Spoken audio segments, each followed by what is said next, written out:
c'est qu'il ne faut pas laisser le monde rentrer dans les églises. C'est un très grand danger. À partir du moment où nous rentrons le monde dans les églises, nous avons des églises mondaines. Et nous ne voulons pas de ça.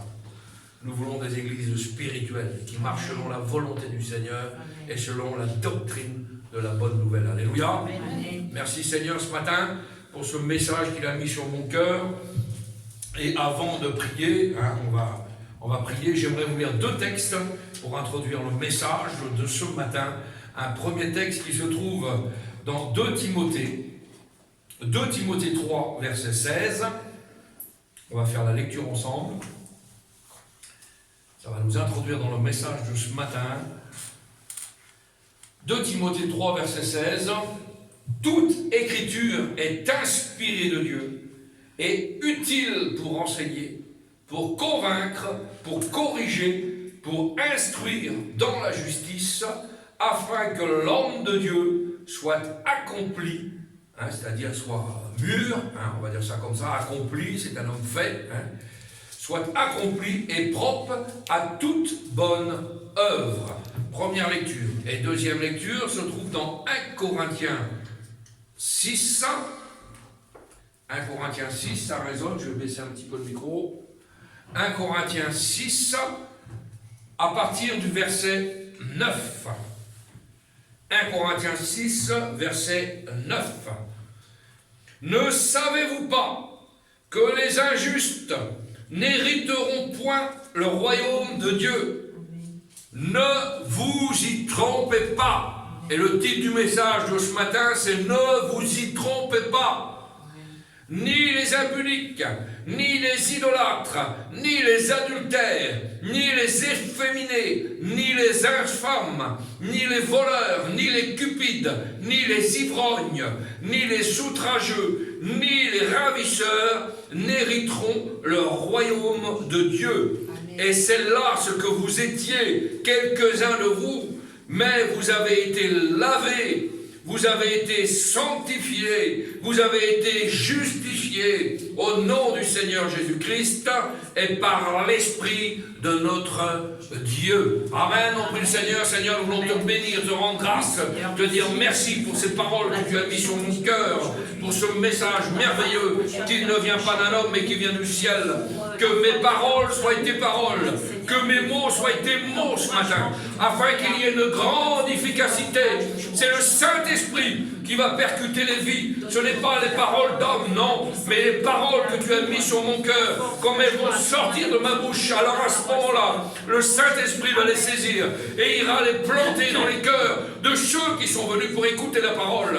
Seigneur, étends tes mains sur ton assemblée, bénis-nous ensemble, exhorte-nous ensemble. Amen. Avec le titre de ce merveilleux message, ne vous y trompez pas, que l'on ne se trompe pas ce matin, ni de direction, ni de cap, ni de but, que nous soyons fidèles dans les bons, dans les mauvais jours. Amen. Comme nous l'avons dit dans ces eaux du baptême, comme nous nous sommes engagés, nous te suivrons dans les bons et dans les mauvais jours. Tu vois combien que les mauvais jours sont devant nous, mais le meilleur est à venir. Amen. Et le meilleur, c'est le ciel de gloire. Alléluia. Nous voulons tenir debout, nous voulons tenir ferme, nous voulons, Seigneur, eh bien, tenir jusqu'à ton glorieux retour. Amen. Seigneur, ton retour est proche. Alléluia. Alors soyons prêts, soyons debout, soyons Amen. Fidèles, soyons des hommes et des femmes de prière ce matin. Amen. Soyons, Seigneur, des glorieux serviteurs Amen. À ta gloire ce matin. Amen. Soyons des soldats de Christ, comme toi tu le veux. Amen. Et que nous ne nous trompions pas par de faux raisonnements. À toi la gloire ce matin et à toi la victoire par le sang précieux de Jésus. Amen. Amen. Amen. Amen. Mon cœur est dans la joie. Quand j'ai vu ce merveilleux message, ne vous y trompez pas. Cela veut dire, eh bien, ne nous racontons pas d'histoire ce matin, ne nous faisons pas mentir ce matin, ne nous égarons pas ce matin, ne nous éparpillons pas ce matin. C'est important que les chrétiens restent ensemble dans ce glorieux pâturage, que nous soyons des brebis fidèles au berger ce matin. Non pas un pasteur, non pas une église, au divin berger. Vous avez bien compris ce matin. Ne vous y trompez pas. Et pourquoi j'ai choisi ce type de message? Parce qu'il est répété à plusieurs reprises dans la parole du Seigneur. Et donc nous allons voir pourquoi la parole nous met en garde de ne pas nous tromper ce matin. Il est très important pour nous, ce matin, de rester à l'intérieur des paramètres des Saintes Écritures. Dès que nous sortons des paramètres des Saintes Écritures, nous sommes en danger. Amen. Alors faisons bien attention ce matin. Comment avons-nous connu la vérité? Tous différents les uns des autres, chacun avec des témoignages différents, nous avons connu la vérité d'une multitude de façons différentes. Certains par des témoignages, d'autres par des cantiques, par des requêtes de prière, par la lecture de la parole, etc., etc.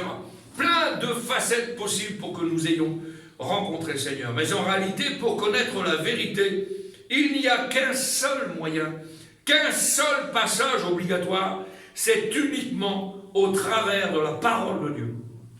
Nous n'avons pas d'autre moyen ici-bas sur la planète de connaître la vérité, de vivre la vérité que par ce livre appelé la Sainte Bible ou aussi la Bonne Nouvelle. Alléluia, merveilleux.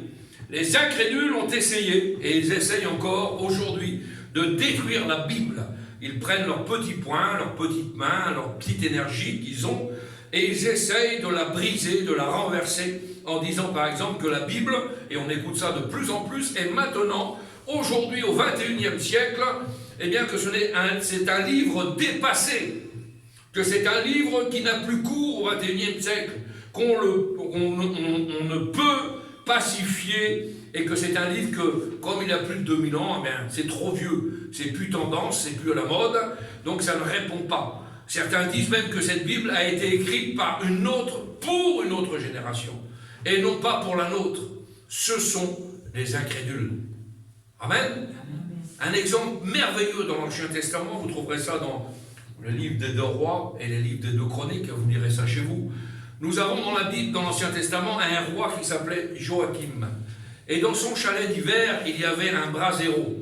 Il faisait froid, il était dans son chalet d'hiver, tranquille, il avait un petit feu devant lui, et puis comme il était là, ce petit feu d'hiver était allumé, il se réchauffait, et voilà qu'à cette époque, il y avait un homme de Dieu, un vrai homme de Dieu, qui s'appelait Jérémie.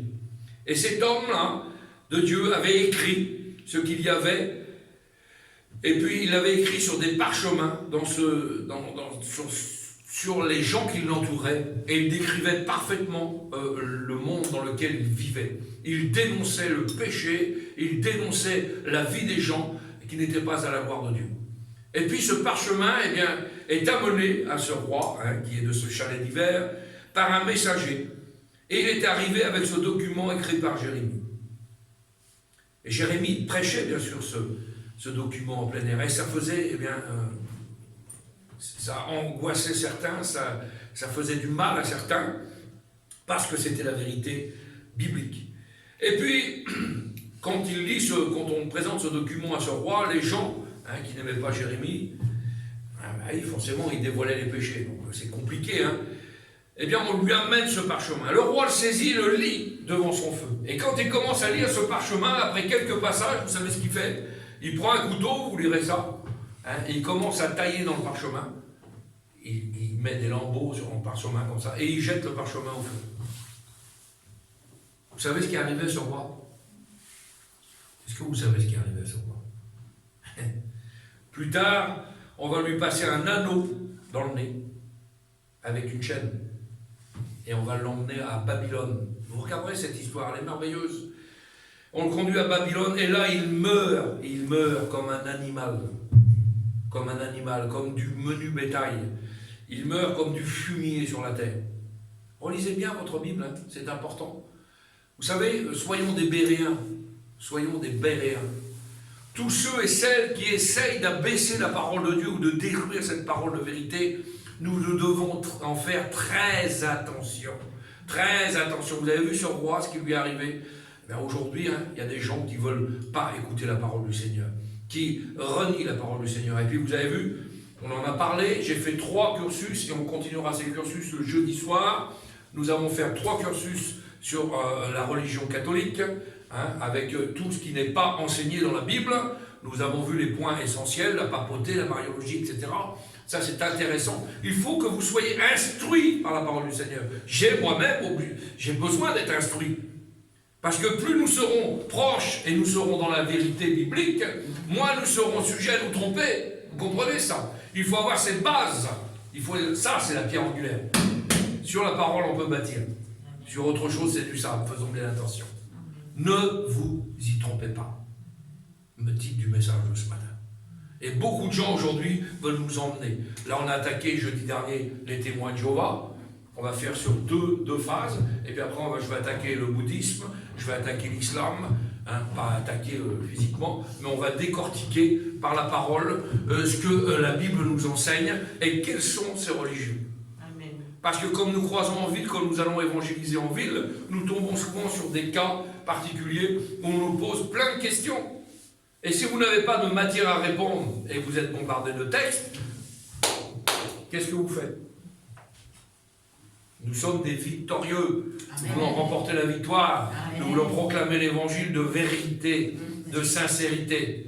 Alors attention, il faut qu'on ait quelques cartouches dans nos fusils. Un chasseur ne va pas chasser du gibier avec un fusil où il n'y a pas de cartouche. Vous avez bien compris. Eh bien nous n'allons pas chasser, mais nous allons proclamer l'évangile. Portons la bonne nouvelle partout, c'est ce que nous a dit l'évangile tout à l'heure. Et par rapport à ça, nous sommes soumis à des contradictions et il faut qu'on puisse avoir matière à répondre. C'est important. Alors faites donc très attention à ces gens-là et méfions-nous-en comme du poison. Tous ceux qui mettent en doute ce que la parole de Dieu déclare, cette parole, elle est nécessaire et elle est suffisante.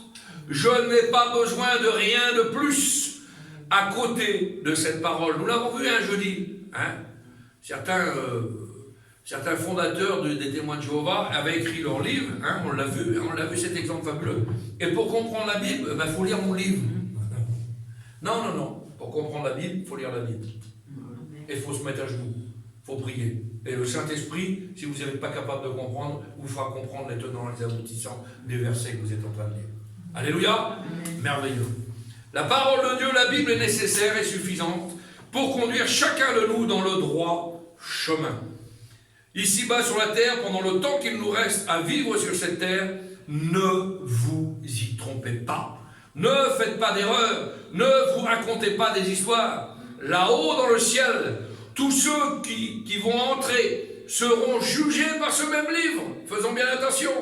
Ce même livre que vous avez entre les mains, c'est ce même livre qui vous amènera à être jugé pour tous ceux qui entreront dans la présence du Seigneur.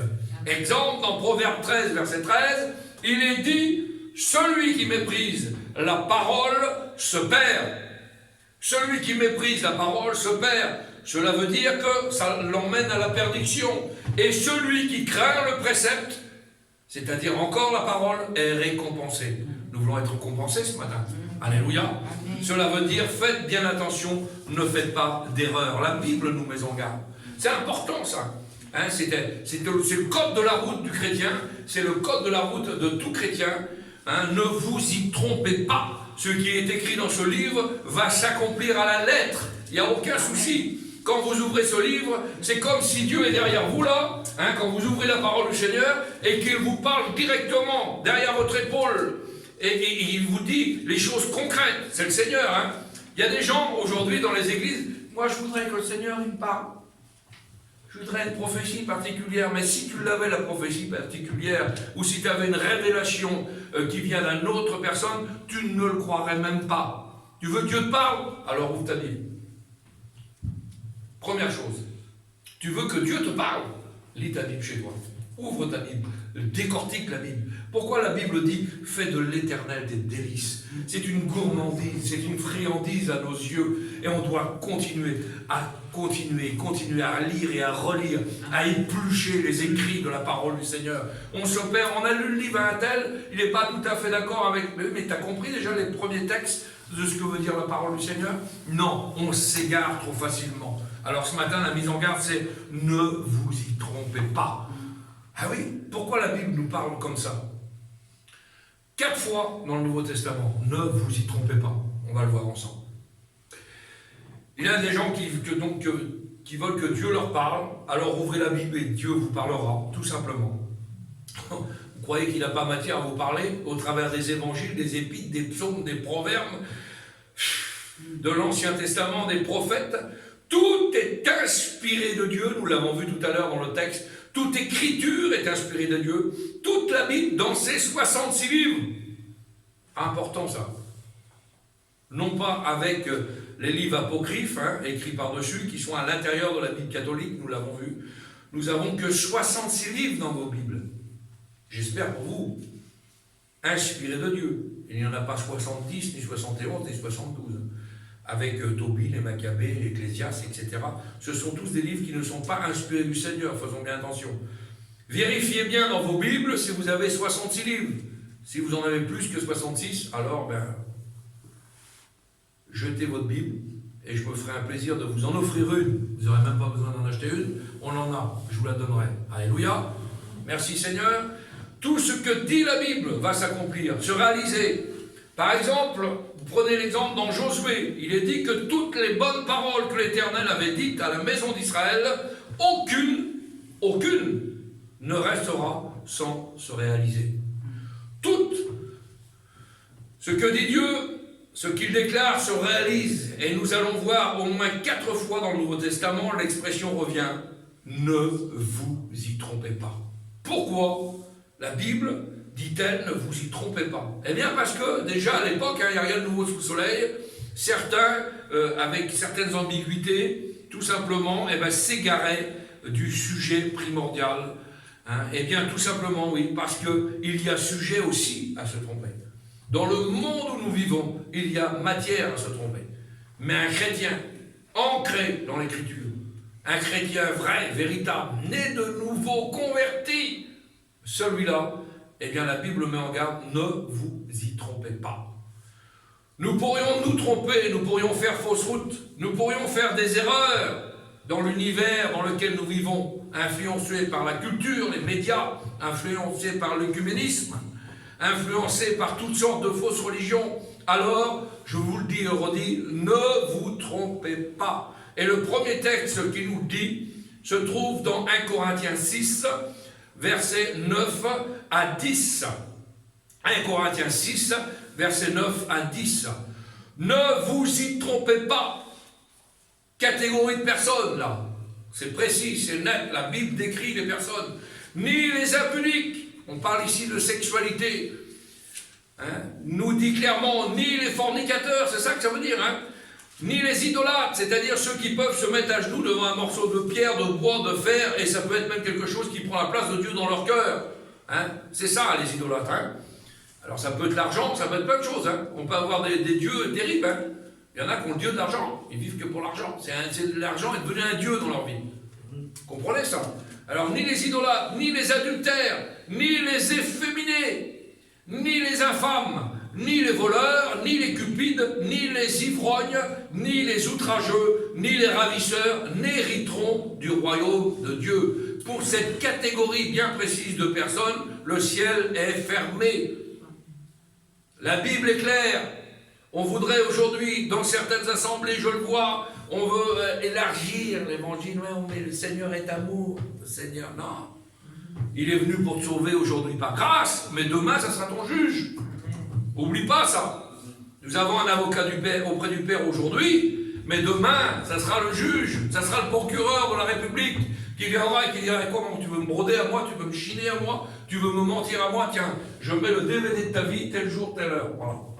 Tu as fait ça. Et tu crois que tu vas hériter du royaume des cieux? Tu crois que tu vas rentrer dans le ciel dans de telles conditions? Menteur, tricheur, ivrogne, impudique. Ils peuvent nous le reprocher, le Seigneur, il a le droit. C'est le patron. Pas moi le patron, c'est lui le patron. Alors il fait comme il veut. Nous sommes ses créatures et c'est le divin créateur. Ne vous y trompez pas, chers amis. Toutes ces catégories de personnes, on voit, restent ici. Alors, mais oui, mais tu comprends, mon frère, il a un petit penchant à l'alcool, mais c'est pas méchant, il boit son petit verre de temps en temps. La Bible ne dit pas alcoolique. Pour la Bible, quelqu'un qui consomme de l'alcool, c'est un ivrogne. Pas la même chose.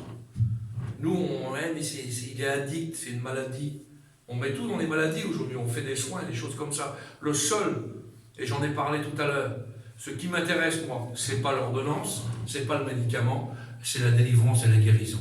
Et celui qui proclame la délivrance et la guérison s'appelle Jésus de Nazareth. Amen. Amen. C'est ça que je veux. C'est pas avoir un traitement à vie où je vais baisser, diminuer tranquillement. Non. on va se substituer d'un problème à un autre, et on va être lié par des cachets, on va être lié par les ordonnances, on va être lié par les médecins. Ce que je veux, c'est une délivrance totale. Amen, amen. Je veux proclamer la délivrance totale. Amen. Quelqu'un qui est né de nouveau a crucifié la chair à la croix. Il est une nouvelle créature. Il a laissé tout en arrière. Avant, j'étais un vilain. Aujourd'hui, je suis devenu une nouvelle créature. Ah, les hommes se rappellent de mon passé, hein. Pas de problème. Ils n'oublient pas. Je te pardonne, mais j'oublie pas. Ça, c'est humain. Le Seigneur a dit, je prends vos péchés, je les jette au plus profond de la mer, et je ne m'en souviens plus. Amen. Quel que soit ton passif, quelle que soit ta vie d'avant, aujourd'hui, si tu es chrétien, baptisé, né de nouveau, alors là, tu es une nouvelle créature en Christ. Toutes choses sont devenues nouvelles dans ta vie. Alléluia. Amen. C'est pas une petite affaire, ça. Hein. Aujourd'hui, la société nous dit, ah, c'est un malade, oui, il pêche. Ouais, c'est un malade, mais il pêche, ça c'est sûr. Ouais. Et c'est un péché qui va te fermer la porte du ciel. Faisons bien attention, ça. La Bible ne dit pas alcoolique, elle dit ivrogne, nous l'avons vu. Aucun efféminé. Hein. Alors là, on parle d'homosexualité en particulier. Hein. Pas de ciel parce que on aurait tendance à dire, oui, l'amour, tu comprends, il va changer, il va évoluer. Non, non, non, non, non. La Bible est catégorique. Même si nous avons du cœur et on a de l'amour. Hein. Moi, j'aime. J'aime quoi? J'aime le pécheur, comme Jésus. Mais je haïs le péché. Et ce que veut le Seigneur, c'est ça. Il t'aime, quel que soit ton passif, quelle que soit ta catégorie de personne. Mais maintenant, ce qu'il veut, le Seigneur, c'est que tu te repentes, que tu reviennes à une vie nouvelle, que tu l'acceptes comme sauveur et maître. Et à ce moment-là, tu deviens une nouvelle créature en Christ. Alléluia. C'est important, ça. Hein. Moi, je ne méritais rien. J'étais même pas digne d'apporter la parole du Seigneur. Je ne voulais pas, je me cachais. J'étais comme Gédéon. Moi, Seigneur, je vais te servir. Jamais de la vie. J'ai fait des tonnes et des tonnes d'églises. Je me cachais dans les fonds là-bas. Parce que j'ai jamais laissé le Seigneur, vous comprenez, hein, quand j'ai eu cet appel au ministère. Je me cachais derrière. Et puis les prophéties démarraient de tous les côtés. Tu peux te cacher où tu veux. Moi, l'Éternel, j'ai besoin de toi. Comment je vais faire? Je vais faire comment? Je vais me mettre où? Dans le coffre de ma voiture? Amen. Personne ne peut résister à l'appel de Dieu. Alléluia. Alléluia. Amen. Alors on se cachait, oui, alors j'allais dans des églises que je ne connaissais pas. Formidable, ça. Et puis un jour, j'étais tellement abattu, et puis je me cachais, j'étais un poltron, un lâche. On va en parler des lâches tout à l'heure. Un lâche. Et je suis arrivé dans une assemblée à Longjumeau, je ne connaissais pas le pasteur. C'était toute une assemblée congolaise. Et puis après, j'ai travaillé avec ce frère-là, merveilleux. Et puis c'était une grande assemblée. J'étais dans le fond, tranquille. Et puis le pasteur, j'ai dit, ah, Seigneur, il faut que tu me parles ce matin. Là, maintenant, je vais mettre ta parole en doute. Je vais te mettre à l'épreuve. La Bible dit, mettez-moi de la sorte à l'épreuve et vous verrez si pour vous, je n'ouvre pas les écluses du ciel. Alors j'avais fait un deal dans mon esprit tout seul sur ma chaise là-bas. Et j'ai dit, je me cache. Message passe, rien pour moi. Les prophéties passent, rien pour moi. Ah, j'ai dit, tu vois, Seigneur, 10 fois, tu comprends, je ne peux pas te servir. Et puis la réunion se termine. Et puis, je m'en vais tranquillement. Et le pasteur m'arrête, il me tape sur l'épaule. Ah, bonjour pasteur. Je dis, ah, ça y est. Tu vas nous encourager mercredi, tu vas nous apporter quelque chose, on va partager le programme ensemble. Alléluia. Amen. Vous ne pouvez pas fuir la volonté de Dieu. Amen. Alléluia. Amen. C'est important ça. Amen. Et aujourd'hui, on est à la place, bien que le Seigneur a voulu qu'on soit, hein, ni plus grand, ni plus petit que les autres. On est tous à la même dimension. Il n'y a pas de problème. On a tous des tâches particulières. Et ça ne vient pas de nous, ça vient du ciel. Alléluia. Amen. Ne vous y trompez pas, ne faites pas d'erreur. Dans ces versets, il est question de l'au-delà. Il est question d'éternité. On ne rit pas avec l'éternité. Trop de gens se moquent aujourd'hui de l'éternité. On ne rit pas avec l'éternité. On craint Dieu. Ah oui, chez nous en Rome, on dit la sainte crainte de Dieu. Idar les devriski, dans notre langage à nous. Alors je ne sais pas, hein, chez vous, mais la sainte crainte de Dieu. Aujourd'hui, beaucoup de gens se disent chrétiens, mais ils ont plus cette sainte crainte au fond de leur cœur. Alors on vit l'évangile comme on veut, les mains dans les poches. On fait les 400 coups toute la semaine, alors le Seigneur est bon. C'est l'hyper-grâce. C'est pas la grâce, là, c'est l'hyper-grâce. Je pêche toute la semaine, le dimanche, je demanderai pardon au Seigneur, et ça marchera tout seul comme sur des roulettes. Eh bien, si vous croyez accéder au ciel comme ça, vous vous trompez, hein. Je vous le dis, hein. Bien sûr qu'on a un Dieu du renouveau, on a un Dieu du recommencement. Mais néanmoins, si nous sommes nés de nouveau, nous devons marcher selon l'esprit du Seigneur et non pas selon notre chair à nous. Parce que la Bible nous dit que notre chair a des désirs contraires à l'esprit. Et si nous marchons selon notre chair, nous allons tout droit, eh bien, dans le précipice, hein, l'endroit où Dieu n'avait pas prévu qu'on soit, puisque l'enfer n'a pas été créé pour les hommes, mais c'est parce que les hommes ont désobéi qu'ils se précipitent tout droit en enfer. Faisons bien attention à ça. À la mort physique, tout n'est pas fini. Pour nous, le ciel sera un lieu de repos, de paix, d'allégresse éternelle, ou bien ce sera l'enfer, lieu de souffrance éternelle, de remords et de cris. Alors vous avez aujourd'hui des gens autour de nous qui disent « Je l'ai vu, je fréquente plein d'églises, je vais dans les pastorats, je vais dans des grandes réunions, je sais comment ça fonctionne. Vous allez au ciel, ne vous en faites pas, pas grave ça. Dieu est bon, profitez de la vie, tout va s'arranger à la fin. Il y a peut-être un enfer, mais uniquement pour les grands pécheurs. T'as pas tué personne, t'as pas braqué de banque. Oh, tu demanderas pardon au Seigneur et puis ça va le faire. Erreur, ne vous y trompez pas. Ça semble très beau, c'est très gentil, mais ne vous y trompez pas. La Bible enseigne qu'il y a une voie qui semble droite à un homme. Hein, vous pourrez trouver ces textes-là. Cette voie semble droite à un homme, mais la fin de ce chemin, c'est la perdition. Ah, semble droite pour nous. Hein. On est sur la bonne voie, c'est bon là. Ouais, mais à la fin, c'est la perdition. Faisons bien attention.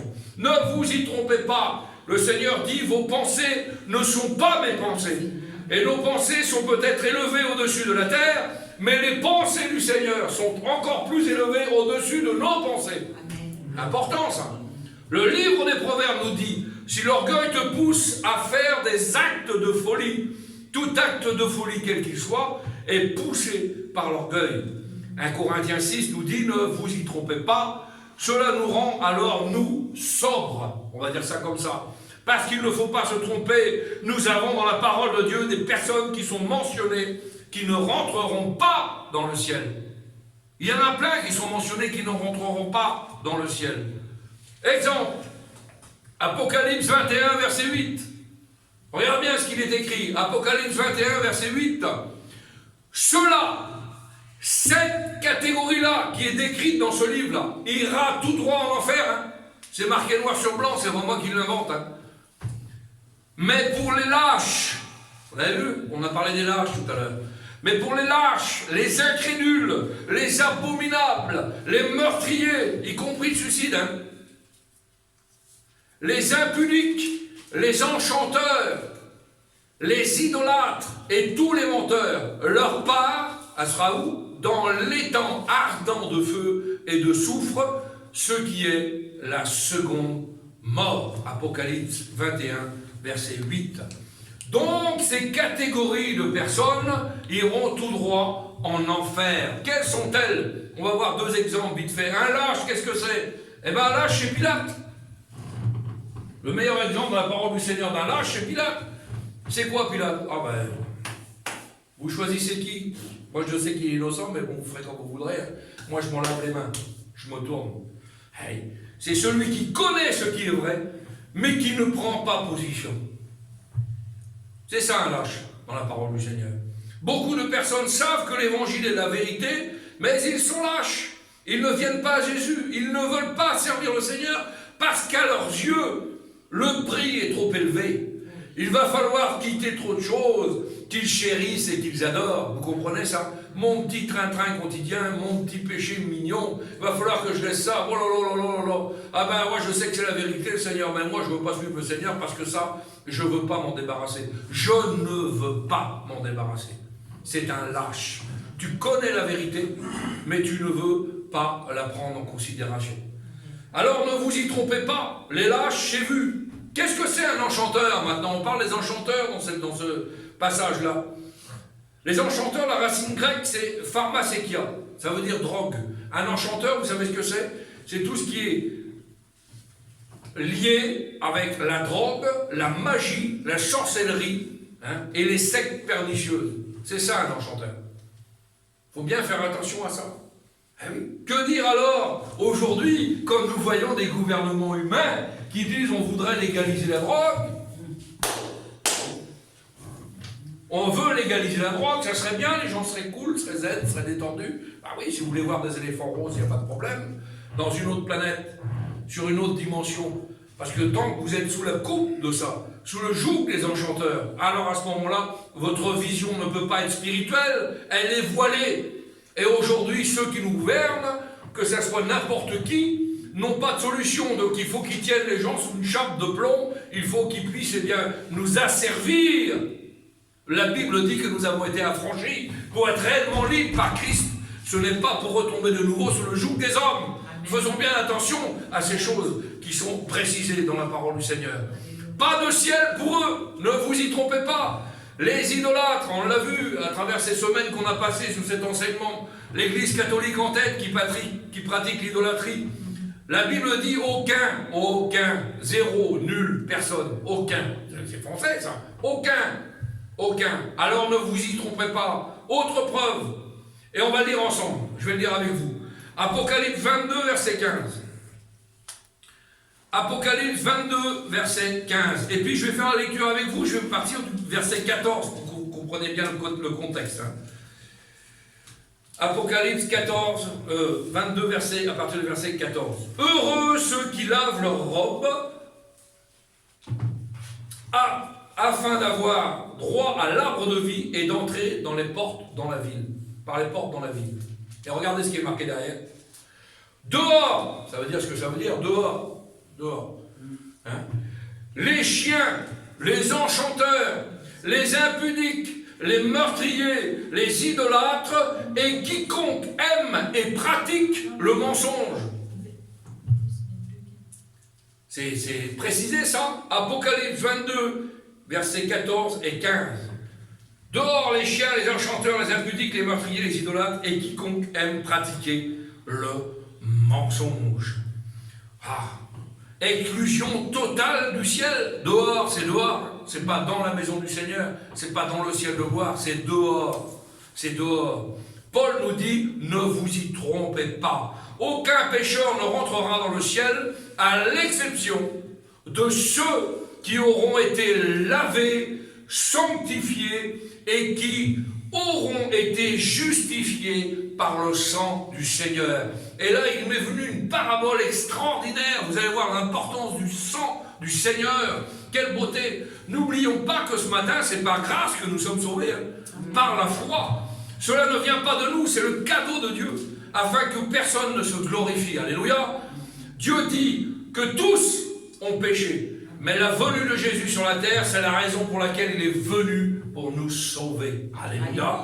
Sans effusion de sang. Le mot effusion est clair, cela veut dire que le sang a coulé. Sans effusion de sang, le sang a coulé. Sans effusion de sang, il n'y a pas de pardon. Il n'y a que le sang de Jésus qui nous purifie de tout péché. Rappelez-vous, dans l'Ancien Testament, cette parabole merveilleuse, quand le peuple hébreu a été délivré d'Égypte, Dieu a demandé que l'on sacrifie un agneau. Vous vous rappelez de ce passage pour la Pâque, merveilleux? Sacrifier un agneau et qu'on mette le sang de cet agneau sur le linteau des portes, c'est-à-dire en haut, la traverse en bois, et sur les montants des portes. Vous vous rappelez de ce passage dans l'Ancien Testament? Alors rappelez-vous maintenant la croix. Quelle beauté!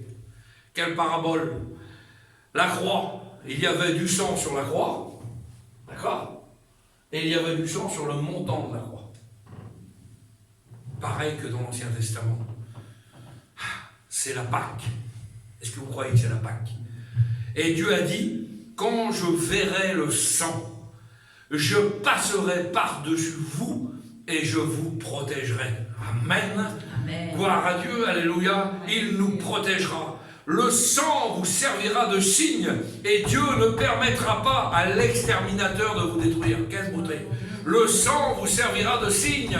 Il faut qu'il y ait passer par le sang, que le sang ait coulé pour que nous soyons là aujourd'hui. Pour que Dieu, dans son ciel de gloire, dise, je passerai par-dessus vous, je vous protégerai de tout mal. L'exterminateur n'aura pas d'accès sur vos vies, parce que j'ai vu le sang de mon fils qui a coulé sur les linteaux. Quelle beauté! Et pour nous qui sommes sauvés, nous avons lavé, parce que nos robes étaient sales, on avait des vêtements souillés dans le monde. Nos robes sont lavées et blanchies. Où ça? Dans le sang de l'agneau. Pas ailleurs. C'est le sang de l'agneau qui nous a lavés, purifiés. Et c'est pour cela que nous serons devant le trône de Dieu. Alléluia. Et nous servirons jour et nuit dans son temple. Alors oui, la Bible est claire. Ne vous y trompez pas. Nous allons voir un deuxième passage où il nous est dit « Ne vous y trompez pas ». Et ce deuxième passage se trouve dans Jacques 1, verset 16. « Ne vous y trompez pas ». Jacques 1, verset 16. « Mes frères bien-aimés », on parle ici à des chrétiens dans ce passage-là, toute grâce excellente et tout don parfait descendent d'en haut du Père des Lumières, chez lequel il n'y a ni changement, ni ombre de variation. Cela veut dire que le secours merveilleux et parfait ne viennent pas d'en bas. Vous pourrez chercher des secours en bas, vous n'en trouverez jamais. Jamais. Ça ne vient pas d'en bas. Toutes les fois où vous aurez été bénis, secourus, sauvés, guéris, ça venait d'en haut, du Père des Lumières, sur lequel il n'y a aucun changement, aucune variation. Au travers des siècles, il reste le même. C'est la raison pour laquelle ce livre est attaqué à chaque génération. Mais il sort victorieux de chaque génération. Amen. Alléluia. Nous avons tous été déçus par rapport à un problème. Moi comme vous, tous étaient déçus par rapport à un problème, une difficulté, par des proches, des amis, la famille, l'entourage. Car à travers ces problèmes, nous n'avons trouvé que quoi? De l'incompréhension. Ça vous est jamais arrivé? Moi, ça m'est arrivé plein de fois. Et encore aujourd'hui, quand nos propres familles ne comprennent pas, c'est l'incompréhension pour nous, alors que des fois on passe par des problèmes, des difficultés particulières, on s'attendrait à avoir un secours de nos proches, et nos secours, nos proches nous tournent le dos, ce secours ne vient pas, on est dans l'incompréhension totale. Alors d'où me viendra le secours ce matin? Alléluia. La Bible nous dit que le secours me vient de l'Éternel. Amen. D'en haut, de celui qui a créé le ciel et la terre. Il est tout puissant. Quelle beauté. La terre, jamais, ne vous y trompez pas. Ici on parle à des chrétiens, le secours me vient d'en haut. Pourquoi? Parce qu'il t'aime ce matin, tout simplement. Il t'aime aujourd'hui, il t'aime demain, il t'aime dans 10 ans, et il t'aimera dans 50 ans si le Seigneur est parvenu. Vous comprenez ça? Toujours autant, c'est pourquoi qu'il veut te secourir ce matin. Il ne varie pas, il ne change pas, alléluia. Chers amis, si on trouve, et si on se tourne vers les hommes ce matin, on sera toujours déçu. À un moment donné, on doit apprendre la leçon. Fini d'être déçu. On en a marre d'être déçu. On n'a pas eu les réponses qu'on méritait. On n'a pas eu les réponses que l'on attendait. On n'a pas eu les réponses qu'on l'on demandait. Alors, eh bien, il faut que ça nous serve de leçon. Cela veut dire qu'il faut se tourner vers Dieu. Alléluia. Merci Seigneur. Ça veut dire terminer les hommes. On voit bien que le secours ne vient pas des hommes. Terminez ça, terminez. Si vous mettez votre foi dans un homme, dans un mouvement, dans une église quelconque, dans un pasteur quelconque, c'est loin là, dans un pasteur, et que le pasteur tombe, votre foi est vaine. Votre foi est vaine. Mettez votre foi en action avec le Seigneur. Le seul juste que la terre est portée, c'est pas moi, c'est pas Christophe. Si vous mettez votre foi dans Christophe, et que moi demain j'ai un problème, que je tombe, votre foi elle est morte, elle est vaine. Mettez votre foi en Christ. Amen. Les 3 lettres merveilleuses de la foi. Force, obéissance, intégrité. Alléluia. Beau ça, hein? On est rassasié, on est béni par la parole du Seigneur. Ça fait du bien. La Bible dit, mettez-moi de la sorte à l'épreuve. Eh oui, vous verrez si pour vous je n'ouvre pas les écluses du ciel. Alors ayons confiance en Dieu, croyons en sa puissance, croyons en son amour, croyons en sa bonté. Dieu n'est pas un homme pour mentir. Combien que vous avez été confronté au mensonge, Dieu n'est pas un homme pour mentir. L'homme ment régulièrement, pas de problème. Mais Dieu ne ment pas. Et de plus, il est toujours le même hier, aujourd'hui, demain et éternellement. Alléluia. Pas d'onde de variation. Alors nous, on varie des fois. Il y a des lunatiques même. C'est grave, hein, des chrétiens lunatiques. Ils marchent avec le temps. Ils tombent de l'eau, ils ont la tête à 6h moins le quart. Et puis quand il fait beau, ils ont le sourire. Vous voyez? Mais c'est pas comme ça. C'est pas selon les événements du monde. Il faut qu'on soit toujours en joie, en paix, avec le sourire en banane. On est des chrétiens. Il n'y a rien qui va dans ma vie, c'est pas grave. J'ai rien, mais j'ai tout. parce que j'ai Christ. Mais si tu as tout et puis que tu n'as pas Christ, tu n'as rien du tout. Vous avez compris ça? C'est pas compliqué. Hein? Il y a des gens qui passent par le problème, le deuil, la difficulté, et que je les vois toujours témoigner. Bien sûr que leur chair est attristée. On est triste. Ça tombe sur nous, il n'y a pas de problème. Pas de problème. Mais quand on a cette espérance dans nos cœurs, dans nos vies, vous vous rendez compte ce que dit l'apôtre Paul? La mort m'est un gain. La mort m'est un gain. Ah oui, hein? Parce que quand on meurt physiquement sur cette terre, on vit éternellement. Je ne sais pas si vous voyez un petit peu la chose, mais celui qui ne croit pas en Dieu, celui qui nie ces choses-là, eh bien, il ne sait pas, il est dans l'embarras, dans l'angoisse permanente, il ne sait pas ce qui va se passer. C'est pour ça qu'aujourd'hui, on veut rallonger nos vies, on veut profiter encore plus du monde, on essaye de faire des cures de rajeunissement, des cures de ci, des cures de ça. Et ne savez-vous pas que la Bible dit que la vie n'est qu'un souffle? Un souffle, une vapeur, dit la Bible. 70-80 ans pour les plus robustes, dit la parole de Dieu. C'est important, ça. Hein? Alors, vous savez, on est que locataire sur cette terre. Puis un jour, il faudra la quitter, cette terre de misère. Et puis, je serai bien content quand le Seigneur viendra me chercher. Merci, Seigneur. Là, on use de temps. Pourquoi? Parce qu'on a une utilité entre les mains du Seigneur. Il faut qu'on puisse accrocher les âmes, qu'on puisse avoir soif des âmes, pouvoir propager la parole de Dieu autour de nous. C'est dans ce but-là que nous sommes là aujourd'hui. Si nous nous employons à 100% pour ça, croyez-moi qu'on n'aura pas à rougir quand on viendra dans le ciel de gloire, on comparaîtra devant le ciel. Ah, rentre, bon, fidèle serviteur, Amen. Rentre dans la joie de ton maître. Amen. Par contre, celui qui n'aura pas été à la gloire de Dieu, arrière de moi, je ne t'ai jamais connu. Ça va être compliqué pour cela. Hein? Ils n'auront pas le temps de se poser la question, sous-sol, directement. Faisons bien attention à ça. Ne nous y trompons pas. Jésus était sans péché, il n'a aucune onde de variation, il est parfait, il est Dieu, il est fidèle à ses paroles, il est fidèle à ses promesses. D'ailleurs, il dit dans sa parole, invoque-moi au jour de la détresse, je te répondrai, et toi, tu vas me glorifier. Amen, vous trouverez ça dans le psaume 50, verset 15. Dans l'Apocalypse, à l'église de Laodicée, il se nomme le témoin fidèle et véritable. Vous regarderez ça quand il parle de l'église de Laodicée dans le livre de l'Apocalypse. Le témoin fidèle et véritable, Jésus de Nazareth. Alléluia. Ne vous y trompez pas. Et la troisième catégorie où il est marqué ne vous y trompez pas, se trouve dans 1 Corinthiens 15, verset 33. 1 Corinthiens 15, verset 33. Regardez ce qu'il est marqué.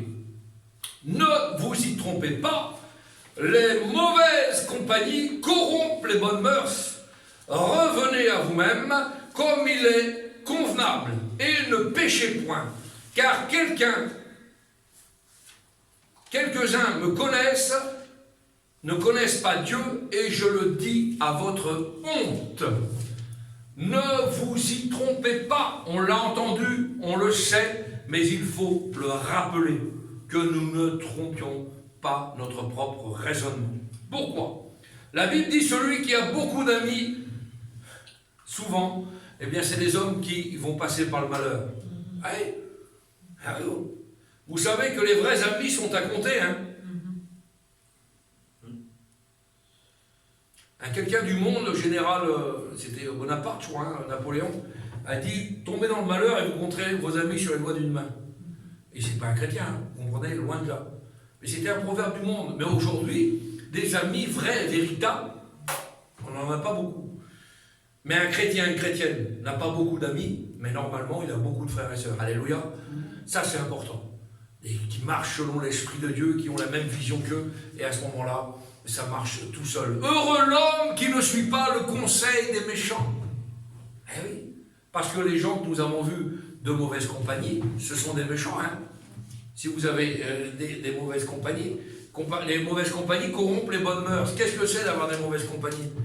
Eh bien, c'est de fréquenter des gens qui sont mondains, qui ne sont pas dans la même catégorie que vous. C'est un danger. Et viens donc, tu vas venir au mariage, tiens, je fais un anniversaire. Viens donc, tu vas boire un petit coup, tu vas danser, tu vas être bien impeccable. Et on est parti vite fait pour leur faire plaisir. C'est des amis. Mais eux, ils ne connaissent pas Dieu. Eux, ils n'en ont rien à faire que vous tombiez ou que vous ne tombiez pas. Vous comprenez ça? Ils vont vous mettre des choses sous le nez et après, ils vont tenter votre chair. Votre chair va disposer et après, l'accusateur de votre âme va venir. Il va se frotter les mains. Alors, Tu vas aller à la réunion dimanche, toi? Mais t'as dansé toute ta nuit jeudi. T'as fumé, t'as bu, t'étais dans un état second. Et demain, tu vas aller à la réunion. Ah, comme le diable vient t'accuser, hein, c'est l'accusateur, hein, n'oubliez pas, hein, il s'appelle l'accusateur. Ah oui, le diable ne dit pas toujours des mensonges, hein. Il brode sur ta vérité. Mais au départ, je le dis souvent, vous savez ce que c'est Satan? C'est le flash sur l'autoroute. C'est aussi simple que ça à comprendre. Je vais être très simple. Tu as une grosse voiture, tu peux rouler à 180, 200 si tu veux. Mais la limitation de vitesse est limitée à 110. Personne ne te voit. Hein. Ben moi, je veux rouler à 150. La chair, je veux rouler à 150. Je veux faire ça, moi, je veux faire un excès. Ouais, ben vas-y. Tu te fais flasher. Satan est là. Le lendemain matin, il t'amène la photo de ton infraction sous le nez. T'as vu? Tu veux être béni, toi? Tu veux prier ton Père? Regarde. Et tel jour à telle heure, tu t'es fait prendre, t'as fait ça, t'as fait ça, t'as fait ça. Et là, dans ton cœur, t'es blessé. Et là, il faut que tu t'humilies devant Dieu. Parce que si tu n'es pas capable de t'humilier devant Dieu à ce moment-là, alors Satan a gagné quelque chose. Et puis il va commencer à te mettre de la luminosité dans ton cœur. Et tu vas te dire, je ne suis pas un bon chrétien, je ne suis pas un bon chrétien, j'ai fait quelque chose qui n'était pas la gloire du Seigneur. Et si tu n'as pas la capacité de te reprendre, de t'humilier devant Dieu, à ce moment-là, tu restes comme ça. Et puis une autre couche, une autre couche, une autre couche. Et tu deviens un chrétien, un rétrograde. Faisons bien attention aux pièges du monde. Les mauvaises compagnies corrompent les bonnes mœurs. Faites attention à qui vous fréquentez. Les amis, oui, pas de problème, on en a. Pour les amener à la vie chrétienne. Vous avez vu, on a fait un repas là, au 1er janvier. Pour les nouvelles fêtes, on a mangé ensemble ici à l'église. C'était merveilleux. J'ai invité mes voisins d'en face, moi, chez moi. Ils ne sont pas convertis du tout, ils ne veulent même pas entendre parler du Seigneur. Mais ça a été un moyen de les introduire dans l'église. Vous comprenez ça? Eux qui aient bu un coup, c'est leur problème. Moi, je ne vois pas. Vous comprenez les choses? Soyons des chrétiens vrais. Un chrétien, c'est pas une carpette. Hein. Un chrétien, il ne dit pas oui à tout. Un chrétien, il a le pouvoir de dire non aussi. Non au péché, non à Satan, non à ci, non à ça. Ne nous laissons pas embobiner. Des fois, on a des copains autour de nous qui voudraient bien qu'on défaille. Lui, il n'a rien à perdre. Vous avez tout à perdre. Lui, il n'a rien à perdre puisqu'il n'a jamais rien gagné et de toute façon, il est perdu dans sa position. Alors lui, que nous faisions, nous, plutôt l'inverse, que nous corrompions ces gens-là qui sont autour de nous, par notre témoignage, par notre pouvoir de dire non, par notre droiture, parce que nous sommes des lumières. Est-ce que vous êtes des lumières autour de vous? Amen. Ah oui. Et une lumière n'a pas été mise, hein, la Bible dit, pour le mettre sous le boisseau, on ne va pas cacher la lumière. Hein. La lumière, elle doit être posée sur la table. Je plante l'évangile chez moi, dans ma maison. Mon mari n'est pas chrétien, je plante l'évangile chez moi. Même s'il ne veut pas, il m'écoutera prier. Amen. Ah, mes enfants ne veulent pas, ils m'écouteront prier. Amen. Ils me verront lire ma Bible. Alléluia. Ah oui, ça c'est important ça. Eh oui. Et souvent trop on passe à côté de ces choses-là. Non, on est des lumières, on est des chrétiens, on a un pouvoir particulier. On est le sel de la terre, dit la Bible. Le sel de la terre, ça donne soif quand vous mettez du sel dans la nourriture. Hein. Ah oui. Quand vous mettez quelque chose, vous avez vu quand vous êtes hospitalisé, vous avez un plateau là, c'est pas fade. Ça n'a pas de goût. C'est fade, il n'y a pas de sel, du manger sans saveur. Le monde est sans saveur. Mais nous donnons du goût aux autres. Alléluia. Nous donnons soif aux autres. Et en plus, l'avantage du sel, c'est que ça retient. Donc on capte les autres. Hein. C'est quelque chose de terrible, ça.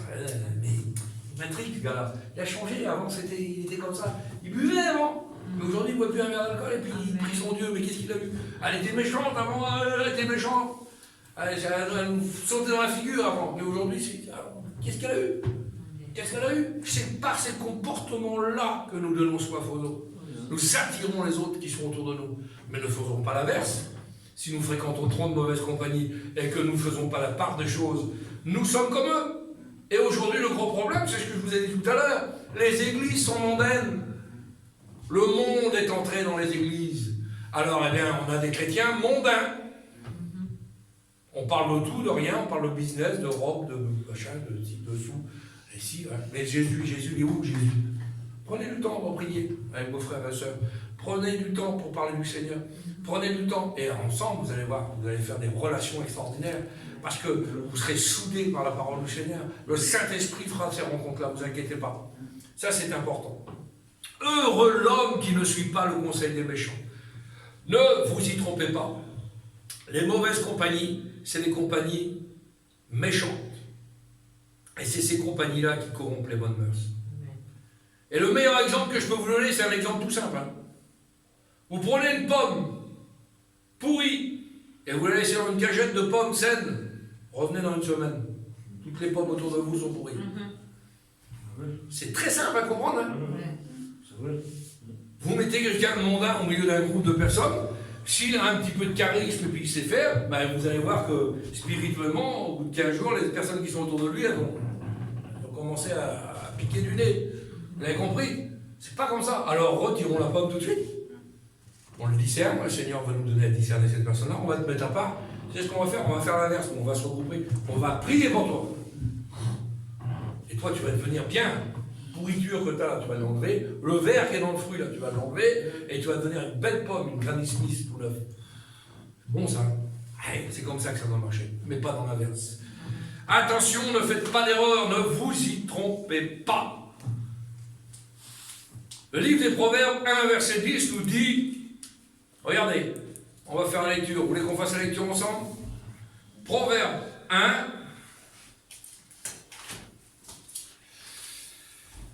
et je vais lire jusqu'au verset 19. Et puis après, ce sera le dernier verset que je vous donnerai. Proverbe 1, verset 10. Mon fils, ou ma fille, vous comprenez? Si des pécheurs veulent te séduire, regardez où c'est qu'on est par rapport à la parole que je vous avais dit tout à l'heure. Si des pécheurs veulent te séduire, ne te laisse pas gagner. Ne te laisse pas gagner. S'ils disent, viens avec nous, dressons des embûches, versons du sang, tendons des pièges à celui qui se repose en vain sur son innocence, engloutissons-les tout vifs, comme le séjour des morts, et tous entiers, comme ceux qui descendent dans la fosse.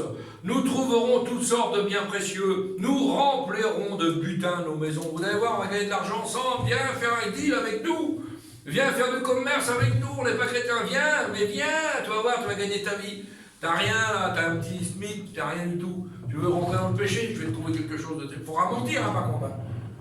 Ah bah oui, tu vendras les fenêtres, tu vendras des murs, tu vendras ce que tu veux, mais il faudra dire que c'est de la super efficacité.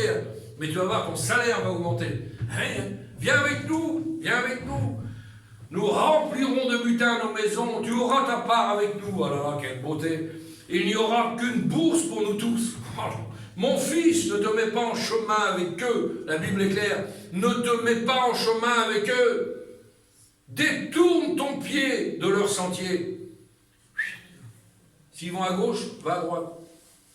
C'est clair ça, Car leurs pieds courent mal, ils ont hâte de répandre le sang. Mais en vain, jette-t-on le filet devant les yeux de tous. Ceux qui a des ailes, et eux, contre leur propre sang, qui dressent des embûches, c'est à leur âme qu'ils tentent des pièges. Ainsi arrive-t-il à tout homme, avide de gain, de cupidité. La cupidité cause la perte de ceux qui s'y livrent. Vous avez compris le passage, il n'y a même pas besoin de le commenter.